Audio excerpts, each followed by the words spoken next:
ಕೊನೆವರೆಗೂ ಜನಸೇವೆ ಮಾಡಿ, ವೃದ್ಧರ ಸೇವೆ ಮಾಡಿ, ಒಂದು ಒಳ್ಳೆ ಹೆಸರು ತಗೊಂಡು ಭೂಮಿ ಮೇಲೆ ಕೊನೆಗೊಳ್ಳಬೇಕನ್ನೋದೇ ನನ್ನ ಕೊನೆ ಆಸೆ ಇರುವುದು. ದಯವಿಟ್ಟು ಅದು ಎಲ್ಲರೂ ಸಹಕರಿಸಿ. ಮೇಯ್ನು ಈ ತರ ಯಂಗ್ಸ್ಟರ್ಸ್ ಈ ತರ ಕೆಲಸಗಳಿಗೆ ನಿಂತ್ಕೊಂಡ್ರೆ ಫ್ಯೂಚರ್ ಅಲ್ಲಿ ಅವರು ಅವ್ರ ತಂದೆ ತಾಯಿ ಇರ್ಬೋದು, ಅಜ್ಜಿ ತಾತ ಇರ್ಬೋದು, ಅಂತವ್ರನ್ನ ತುಂಬಾ ಗೌರವದಿಂದ ನೋಡ್ಕೊಳ್ತಾರೆ. ಪ್ಲಸ್ ಅವ್ರು ಗೊತ್ತಿರೋರು ಹೇಳ್ತಾರೆ. ಆಶ್ರಮಗಳು ಸೇರೋದು ಕಡಿಮೆ ಆಗಿದ್ದರೆ ನಾನು ಕೂಡ ಹೇಳ್ತಾ ಇರೋದು. ಬಟ್ ಯಾರು ಇಲ್ಲದೆ ಇರೋದಿಲ್ಲ, ಆಶ್ರಮದ ಅವಶ್ಯಕತೆ ಖಂಡಿತ ಇರುತ್ತೆ.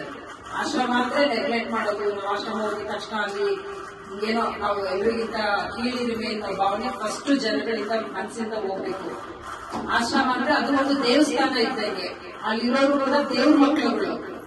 ಆ ದೇವ್ರ ಮಕ್ಕಳು ಇರ್ಬೇಕಾದ್ರೆ ಯಾರು ಮುಜುಗರ ಪಟ್ಟೋಗ್ಬೇಕಾಗಿಲ್ಲ, ಸಹಾಯ ಹಸ್ತನೂ ಚಾಚಬೇಕು, ಅವ್ರ ಕೈಲಾಗಿರೋ ಸೇವೆನೂ ಮಾಡಬೇಕು, ಮತ್ತೆ ಅವ್ರ ಸ್ವಾಂತರ್ಯಗಳು ಇರುತ್ತೆ, ಅವ್ರಿಗೂ ಒಂದು ಮನಸ್ಸು ಸಮಾಧಾನ ಆಗುತ್ತೆ.